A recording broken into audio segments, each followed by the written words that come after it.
are you guys? It's Auriane from Pop Art Studios. I hope you're having a good day today. I am super excited because today we're going to do something different. We're going to do an online painting tutorial. If you've painted with us before, you know a lot of the images that we paint are pre-sketched, and yes, today you gotta pre-sketch this. The easiest way to pre-sketch is to use a projector, and I have a super inexpensive one linked for you below. You gotta get it. It makes life so much better. As for the image that we're gonna pre-sketch today, you can get that for free on our website at www.popartstudioslbc.com, also linked in the description. And today, we're painting Beetlejuice. Why are we painting Beetlejuice? Because one of you requested it, and I do what you want. Also, I just watched the movie over Christmas break, Beetlejuice, and I also just said Beetlejuice 3 times, so I think I just maybe released a demon. Anyway, demon or not, here's what you're gonna need to paint with us today. Let's talk about supplies. Number 1, you need your pre-sketched canvas. Now, I'm gonna be painting on a 16 by 20 canvas. These are easily available at any local craft store, but you can paint on whatever size canvas you want. Up next, you're going to need paintbrushes. I think you need a small, a medium, and a large paintbrush. I prefer synthetic brushes. They work really well with acrylic paint. And I like to just get one of these assorted packs from Michaels. They're cheap and they have tons of brushes in there. You will also need a cup of water and a paper towel, and that's for rinsing out your brushes anytime you switch colors and for wiping excess water or paint out of your brush. It is totally up to you if you want to buy an easel to prop up your canvas, or you can lay your canvas flat on the table. That's doable as well. If you do decide to buy a canvas, I recommend getting one cheap and on sale. I found the expensive ones break just as easily as the cheap ones. Now we got to talk about paint, and I know paint gets confusing for a lot of people just because there are so many options out there, but I'm gonna make it really easy for you. Buy mid-grade student acrylics in the painting aisle at your craft store. Do not, I repeat, do not buy the little pretty colored bottles of paint at your craft store in the craft section. They look cute, but they're not for this project. Just trust me, they're runny, they're not for us. Skip over those, please. Go ahead and stay away from those big jugs of paint as well, and any pouring acrylics. Those are watered down and they're not for this project either. So what you want to get are like the medium size. Here, I'll show you a picture of what I think you should get. I'm gonna tell you exactly what colors I'm using today, but you are welcome to pick out similar colors that you like more at your store. Pick out whatever you think is prettiest. That's gonna do you a huge favor because it's gonna make this look the way you want it, and it's gonna be your art.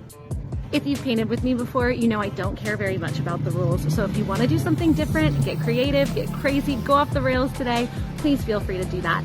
If you do follow me step by step, you're gonna get something pretty close to this original, but with your own creative touch on it. You're also gonna need a palette. That's something to mix your paint colors on. I like to have a few available, and I don't buy these. I just rip off the cardboard pieces of Amazon boxes and use those.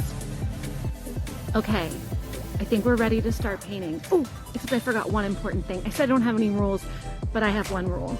This is important, so listen up. You gotta keep your paintbrushes when they have paint on them in your cup of water. That's so that the paint doesn't dry out in the brushes, ruin the brushes, and then make you buy more supplies. Also, if you decide to drink today while you're painting, I wholeheartedly support this. You guys know I love a glass of wine while I paint. But don't take your dirty paintbrush and stick it in your wine glass.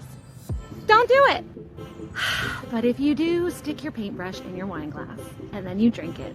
Just do me a big favor, take a selfie and send it to me. My contact info is all in the show notes. Your teeth will be stained funny with paint and I want to see it. Okay, my loves, I think that's all you need to know before we paint. So let's go ahead and get started. I'm gonna get changed into some paint clothes. I recommend you put on some paint clothes too. Acrylic paint, once it dries, won't come out of your clothing. Let's do it. Okay, I'm here in my studio. I am almost all set up. I changed clothes because if you get acrylic paint on your clothes and you let it dry, basically it is there for life. But before we get started, I just wanted to show you the projector that I use. So I use this little guy from Brookstone. It's different than what I linked in the description for you guys. This one costs like $250. You don't need to spend that much. The projector that I linked you to is in the like $50 to $75 range, depending on where you get it. You just hook it up. It comes with cables, and these like plug right into my laptop. So I just download whatever image or save whatever image I want to project onto the wall, and then I can adjust the settings, like how big or small the image is on my computer screen, and that makes the projection match the size of my canvas. The projector that I linked for you guys is actually a lot cooler and easier because it comes with 2 different kinds of cords, one that you can hook up to your computer or one that you can hook up right to your phone. So you can just even screenshot an image and then project it that way. It also works for like showing movies. It's like a nice quality for that. And again, it's in the $50 to $75 range, and you'll use it again and again and again if you do a lot of painting. It makes life really fun because you can basically project anything and paint any character that you want to, anything you want to do. So I highly recommend it. I just wanted to tell you a little bit about these guys. You don't need to spend $200 on it. Spend 50 bucks, get a cheapo. They work just as well. Okay, let's paint. Okay, hi, I'm ready. I think I'm ready. This is my first one of these, so I might have forgotten something, but I have my crappy piece of Amazon box that I tore up, which will now be my palette because today I'm an artist, so this is no longer a crappy piece of cardboard, it's a palette. I have my titanium white, my lamp black, my lake purple, my cerulean blue, I believe. Let's see what we have here. No, phthalo blue. I have my cadmium medium yellow, I have my viridian for green, and I have my permanent red. Now, I will put this all on a list of supplies for you, but you don't have to use the exact same shades that I picked. You can pick, I mean, the names are gonna be different depending on where you buy your paint, but you can just pick whichever shade of yellow, blue, purple, green, red that you think looks the prettiest. That way your painting will be to your liking because it's your artwork. Okay, I've got my 3 paintbrushes. I have a large, a medium, and a small. Again, these are not from the assorted pack. These are from the classes I teach in person, but you can just get the assorted pack at your local craft store and pick out ones that look kind of similar. So that's my medium one, it's square. My big one is also square. And my small one is just like a little baby detail brush. Those don't have to be exactly the same. Again, I also have my drink. I put a cover on my drink because I don't want to stick my paintbrush in my beverage. That's a pro tip from painting and drinking professionally. Okay, enough talk. Let's paint Beetlejuice. The first thing we are going to do is so easy, it's almost dumb. You are going to mix some water into your white paint and just paint a really thin layer of white over your entire canvas. We do this so that we get all the white parts nice and bright right now before we start working with all our brightly colored paints and then kind of contaminate all the white that we have. Up next, we are going to mix 3 fat scoops of purple with our big brush, 1 fat scoop of blue, and 1 fat scoop of white together to make a nice deep purple color. If you want your color to be lighter, you can add more white. If you want it to be more blue, add more blue. If you want it to be more purple, add more purple till it turns into the shade you want for your background. And then we're going to paint using our big brush in toward our outlines. And then when we get close to our outlines, we're going to switch to our medium or small brush whenever we need more control to go carefully around those outlines. That's me switching to my medium brush, paying a little bit more attention when I get close. The nice thing about your medium brush is you can cover a large space if you paint like that, or you can turn it on its side and create a skinnier little line like I just did on my hand. Don't be afraid to pick up your canvas, rotate it so that you have a better angle on it if you need to. Now you may notice a lot of brush marks where you used your medium or small brush. You can get rid of those by taking your big brush and a little bit more of your purple paint and just doing a really soft stroke over any areas where you see those brush marks. That'll even it back out for you. Okay, now that we've finished our background and we've also rinsed out our brushes and gotten a fresh paper towel, let's do a quick toast to congratulate ourselves for all of our hard work so far. This is my favorite toast. It's short and simple. Here's to those who wish us well, and the rest of them can go to hell. Cheers. We're gonna wait for this to dry just a little bit so that we're not smearing purple paint into the rest of our painting for the rest of this experience. So I don't like to literally sit around and watch paint dry. So instead of doing that, we're gonna do some Beetlejuice trivia. All right, trivia question number 1. Who was Tim Burton's original choice for playing Beetlejuice? Is it A, Sammy Davis Jr., B, Jim Carrey, or C, Robin Williams? The answer is A, Sammy Davis Jr. I know, I didn't see that one coming either. All right, let's get back to painting. Up next, we're gonna mix a bright green. I'm gonna mix almost all my yellow, 5 fat scoops of yellow, a touch of green from my palette, and a scoop of white to thicken up the paint and make it nice and opaque. Then I'm gonna use my medium brush to fill in his hair. The space is a little bit too small for my big brush. I'm also gonna use my small brush whenever I feel like I need more control or to do the outlines and get right on top of those permanent marker lines. I want those lines to disappear so it looks like I never had a pre-sketch at all, and I just did this magically by hand. I'm gonna use my big brush and smooth out any brush marks just like we did with our background. And then I'm gonna switch over to my medium brush and some black paint. I'm gonna turn it on its side, the brush, and the canvas if I need to. And I'm gonna outline all the snake parts of my demon Beetleju.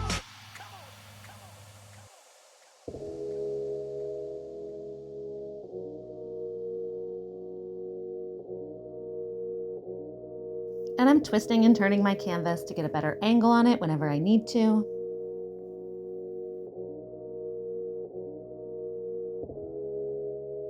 Oops, I just noticed I missed a spot. That little hole right there on the right side of his snake body is supposed to be purple. So I just grabbed my small brush and some of my purple mixture and filled it in. Once you get that thicker black outline around the perimeter of his kind of snake body, and you fill in that little circular area that I missed earlier, sorry, let's take a break because we've been working pretty hard and I don't want you guys to go like cross-eyed painting this, like you get up, walk around, stretch your legs, wiggle your fingers. But before we take a break, let's do another toast. This one is for all of our painters who have children. If you have kids, may your children grow up to have extremely wealthy parents. Cheers! While we're on break, let's do another trivia question. Why was Beetlejuice trying to marry Lydia? Is it A, because he's creepy like that? B, because Lydia reminded him of his ex? Or C, so he can permanently stay in the mortal world? The answer to trivia question number 2 is C, so he can permanently stay in the mortal world. Did you guys take a break? Are you ready to get back to painting? Let's do it. Up next, I am going to fill in alternating segments of his snake body with black paint, so he's striped black and white. I'm using my small brush because these are small segments. I don't know, I kind of like detail work. It makes me forget about everything else going on in the world. Is that too deep? Am I oversharing? Obviously, this video is in fast forward. Please take your time doing this. Enjoy yourself. Don't be a speed demon. Oh, demon. See what I did there? Up next, I'm going to mix 2 fat scoops of yellow with 2 fat scoops of white. And I'm going to fill in his scary yellow eyes. I'm using my medium brush to fill in those eyes, although I mix the color with my big brush. I like to mix with my big brush because then I mix up more paint than I need in case I have to go back and reuse the color. And I'm also going to give him some yellow highlights in his green hair. And I'm blending those with my fingers because I love to finger paint. I also added a touch of just the Viridian green from my palette with my small brush. Into his hair, give him some dimension, some lowlights, if you will. Stupid. And I'm going to blend those with my fingers too. I'm going to use my small brush and give him some corn teeth. His teeth are nasty and yellow, honey.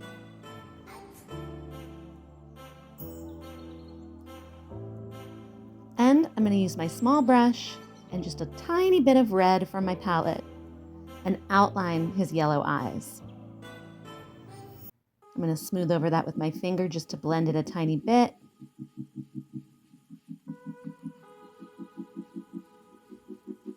And I'll do the same on the opposite eye.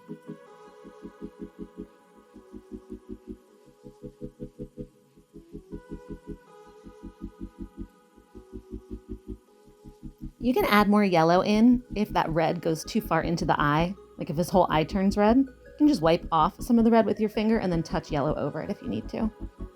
We're going to put a little bit of red on the tips of his corn teeth so it looks like he's been biting into flesh and blood.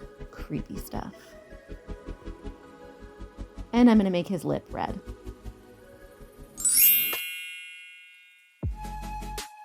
I'm coming in now with black paint and my small brush. Now when you want to get a fine edge on your small brush, you're going to roll the brush through your paint almost like you're sharpening a pencil. That'll give you a nice fine point to your pen and you'll get a fine line. Also, pro tip, the harder you press when you're using your small brush, the fatter the line is going to be. So if you want a really skinny line for details or outlines, barely touch your brush to the canvas and you'll get that skinny line. I'm outlining his hair. I'm basically going over anywhere where I can see a permanent marker outline. He's starting to come together. All of our paintings have something I call the hot mess stage, which is usually step like 1 through 10. And then after that many steps, we go into what I like to call the, ooh, am I an artist stage? And that's when they really come together.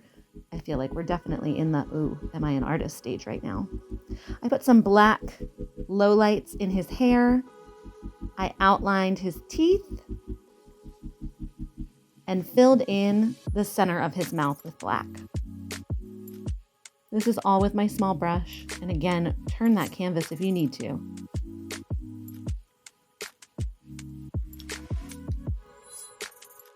I'm also outlining his eyes with black. And I'm going to fill in those little triangular pupils, his snake eyes. And that's small brush, black paint.